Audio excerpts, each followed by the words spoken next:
Tears filled her eyes. She couldn't speak. Instead, she dropped to her knees. "Thank you, Daniel. Thank you. I don't know what to say." Daniel quickly helped her up. "You don't have to kneel.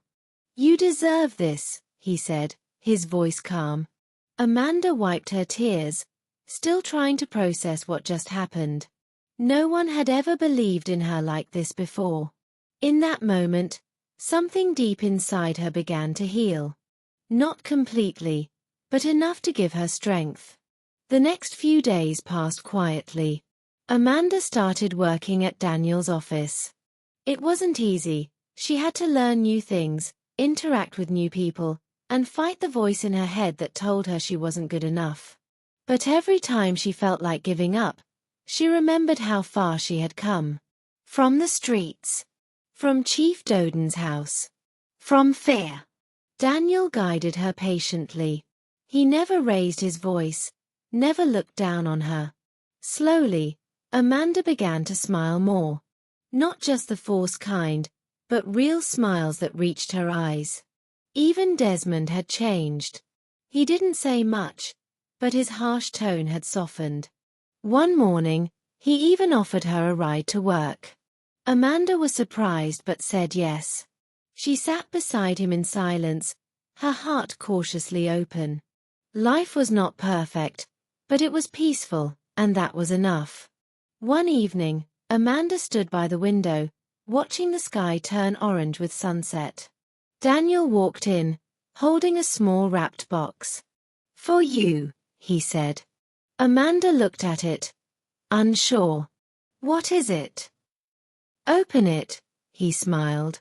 She unwrapped the box slowly and found a simple silver necklace with a tiny dove charm. "It's a symbol of peace," Daniel said. "That's what you brought into this house." Amanda's throat tightened. She looked at Daniel and whispered, "Thank you for seeing me." Daniel shook his head gently. "No, Amanda. Thank you for reminding us what kindness looks like." Amanda looked down at the necklace in her hand. For the first time in a long time, she felt safe. And more than that, she felt like she belonged. He stepped closer and gently said, "Stand up, please. You don't have to kneel." Amanda wiped her tears and slowly rose to her feet. "You'll start on Monday," he added softly. "Just do your best." A small smile appeared on Amanda's face for the first time in days. "I will. I promise." Monday morning arrived. Amanda stood before the mirror, wearing a clean blouse and a dark blue skirt, something Daniel had picked for her during one of his business trips. Her hair was neatly packed, and she whispered to her reflection, "This is your new life." At the office, she paused in front of the large glass door, took a deep breath, and walked in. The place looked like something out of a magazine. Shiny floors, elegant desks, and people dressed sharply, moving with purpose. Amanda found her desk and sat down quietly. A few moments later, Daniel approached. "You look good," he said with a smile. "Thank you, Daniel," Amanda replied. "You're on a 3-month trial," he reminded her gently. "Just learn quickly and do your best." "I will," Amanda nodded. "I won't let you down." That evening, the house was quiet. Daniel was in his study, reading a file when the door opened slowly. Desmond stepped inside and closed it behind him. Daniel looked up, surprised. "Do you need something?" Desmond hesitated, then walked in. "I came to say sorry." Daniel blinked. "Sorry?" "Yes," Desmond said, his voice sincere. "I know I've been rude. I've caused problems. But I don't want us to keep fighting." Daniel leaned back, studying his brother. "Why now?" Desmond lowered his eyes. Amanda's story, about her brothers. It stuck with me. Made me think. I don't want us to end up like that. There was a long pause before Daniel stood and walked over. You really mean it?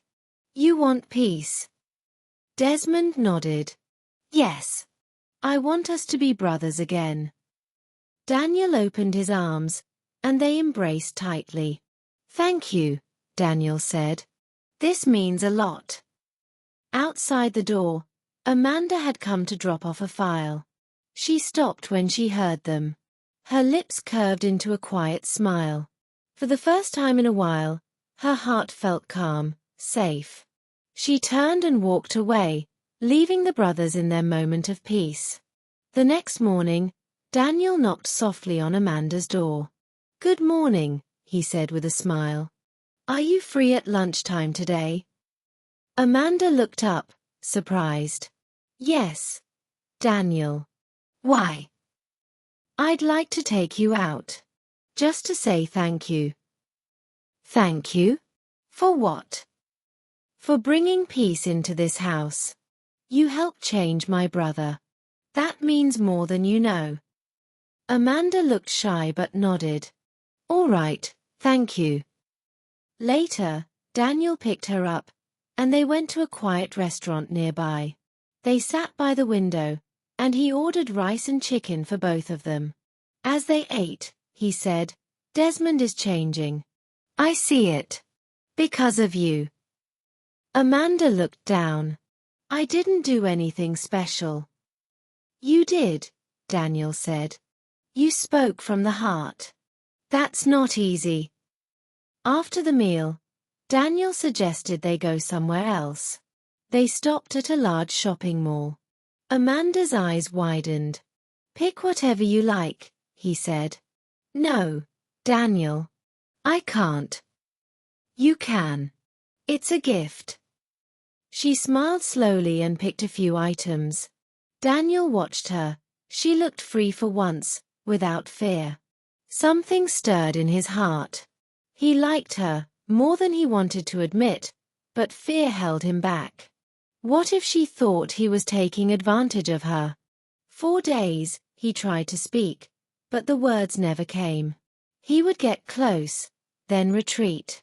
One afternoon, Amanda sat in the garden. Desmond approached slowly. Hi, Amanda, he said. She looked up. Hello. Are you okay? He sat beside her, took a breath. I've been wanting to tell you something.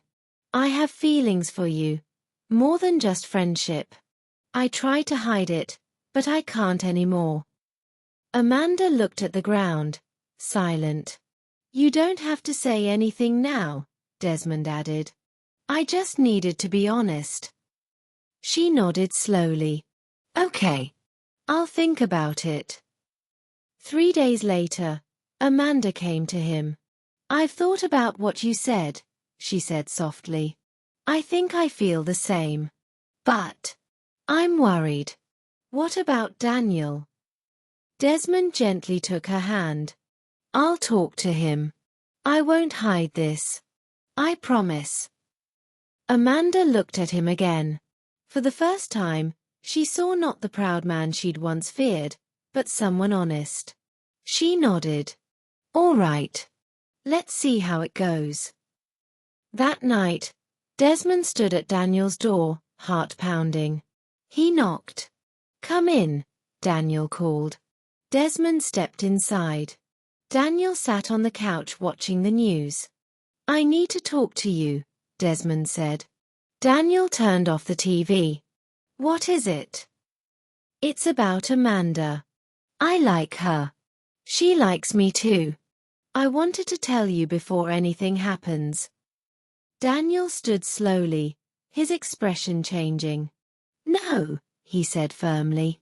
I don't support that. Desmond blinked. Why not? Because you're not right for her. You've hurt too many women. I don't want you doing the same to her. Desmond frowned. That was in the past. I've changed. You saw it. Or, is there something else? Daniel looked away, his fists clenched. Desmond stepped closer. Do you like her too? Daniel said nothing. So that's it, Desmond said quietly. You like her. That's why you don't want me near her. Still, Daniel remained silent. Desmond turned to leave. She deserves the truth. And I won't hide how I feel. He walked out, leaving Daniel alone, staring at the floor. Daniel sat back down, heart heavy. Feelings he tried to bury were rising again, and he knew nothing would ever be the same. From that day, the peace Amanda had brought began to unravel. Desmond tried to speak again. Please, brother. I'm not trying to hurt her. I care about Amanda, truly. Daniel raised his voice. I said no, Desmond. Leave her alone. Desmond stepped back, hurt. Why are you yelling? I'm being honest. Because I know you, Daniel said. You say you've changed, but I don't believe it. Amanda isn't like others. You'll break her heart. I won't, Desmond said quietly. She means something to me. Daniel looked away, breathing hard. Desmond left, sad and confused. The next morning, Amanda was getting ready for work when Daniel knocked. You're not going to the office today, he said. Amanda froze. Why? What did I do? You don't need to anymore. I'll send your things later. Her heart broke. She said nothing. She simply closed the door and sat on her bed, tears falling silently. That evening, when the house was still, Amanda packed her things into a small bag. She wrote a short note, placed it on the table, and left. When Daniel returned, he found the note. His hands trembled. He called Desmond, and together they searched the house. She was gone. They ran through the estate, asking everyone. A young man near the gate said, I saw someone like her.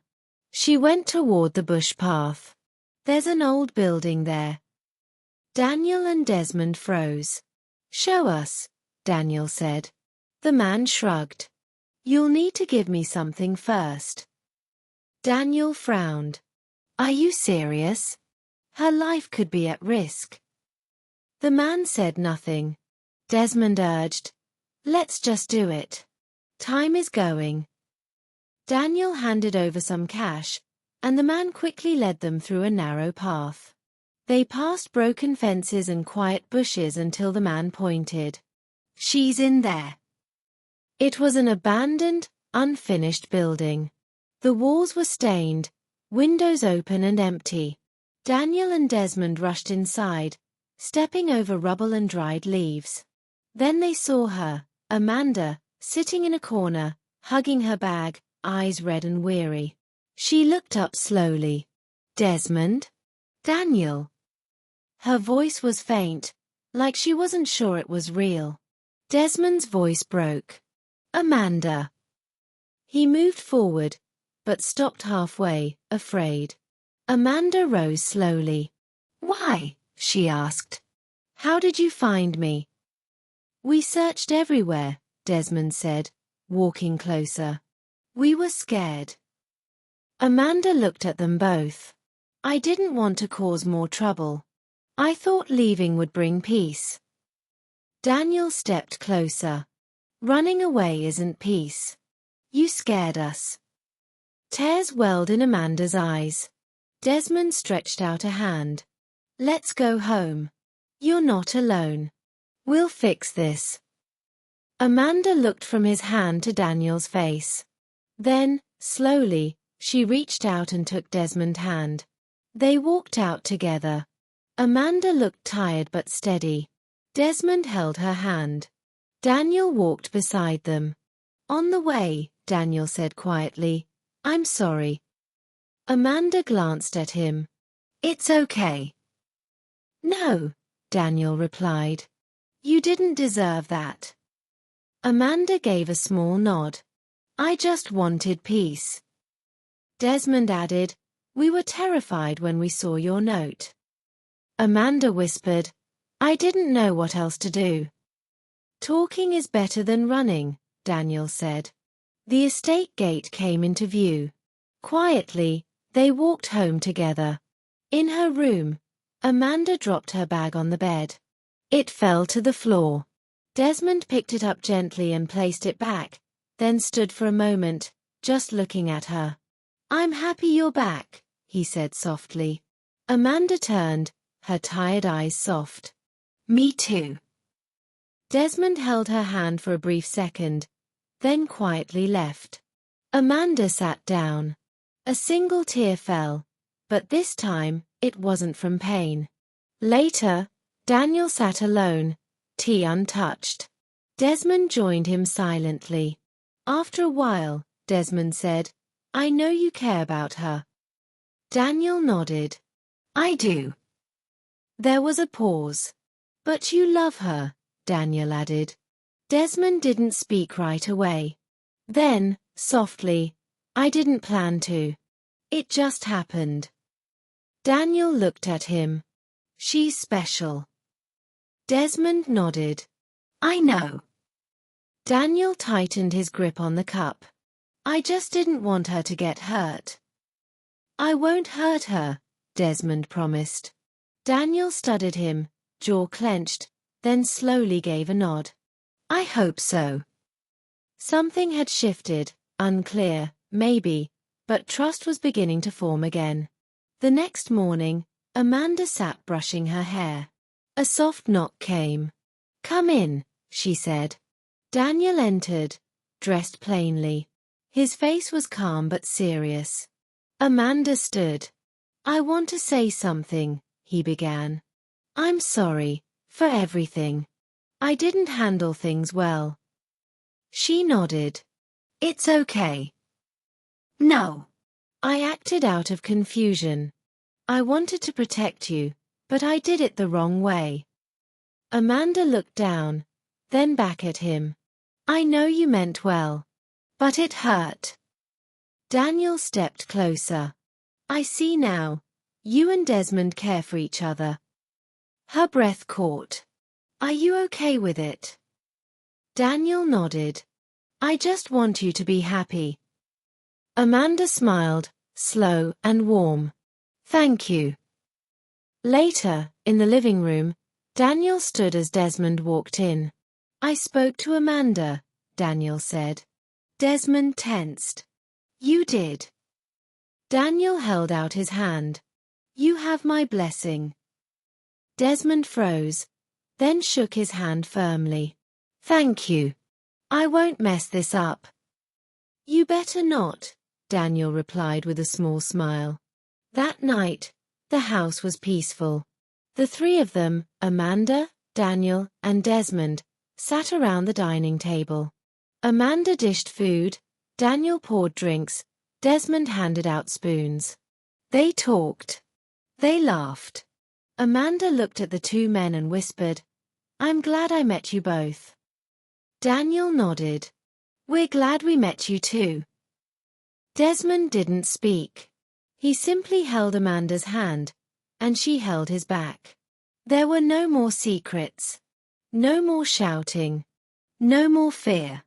Just peace. And for the first time, the house felt like home.